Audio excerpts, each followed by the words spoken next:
Hello everyone and welcome to another episode of Stripping Architecture. Episode number 10, I think. Okay, never mind. As you know, Stripping Architecture is a platform where we attempt to strip the architecture in order to see the hidden life practices behind it. So, we're still in Skopje and today we will try to strip down and analyze different entrances of residential buildings. In particular, we will make a brief comparison between the residential buildings constructed 50 and 5 years ago. Philip, according to you, what is the purpose of the building entrance? Well, I don't know. It seems like the first thing that comes on your mind is that you just need to get inside and approach the apartment. Right? It's just to access easily and quicker and faster. But is it? Well, let's check the video taken on site and we will come back with our stripped version of the data collected on location. Let's go!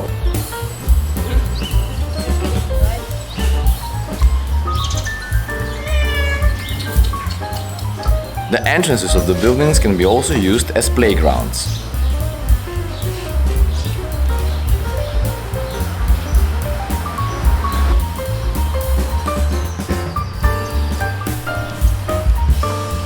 Building entrances should also make beautiful conditions for a social control.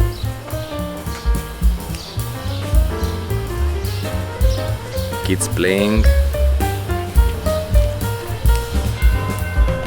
people playing chess. And then we have the entrances of the new buildings, which are quite boring and monotone. Let's check it out here. And then we have another entrance of a new building.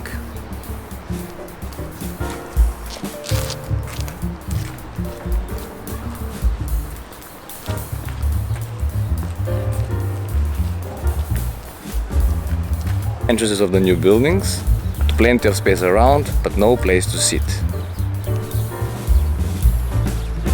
And there we go, new building and typical uncreative entrance space. Man, I wish I still had that ice cream.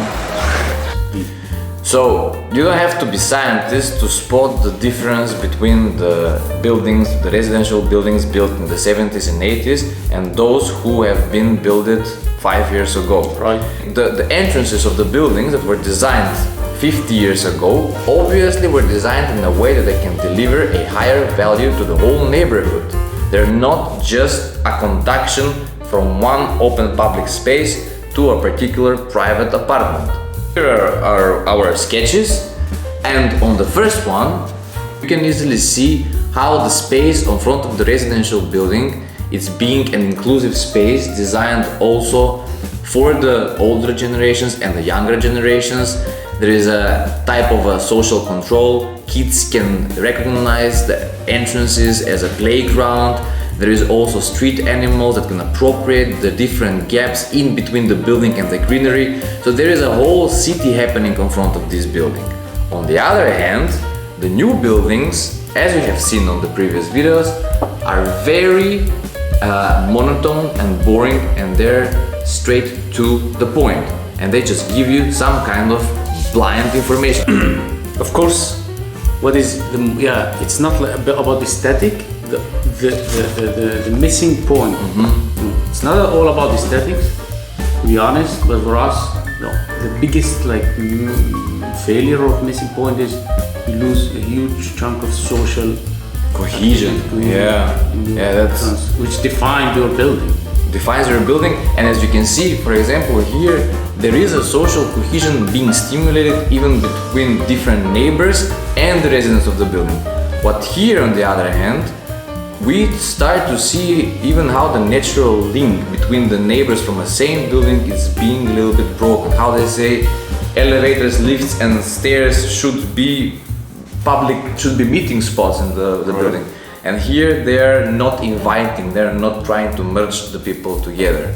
So that's a loss for one city, but who gained? Probably who gained is the investor, the promoters, and so.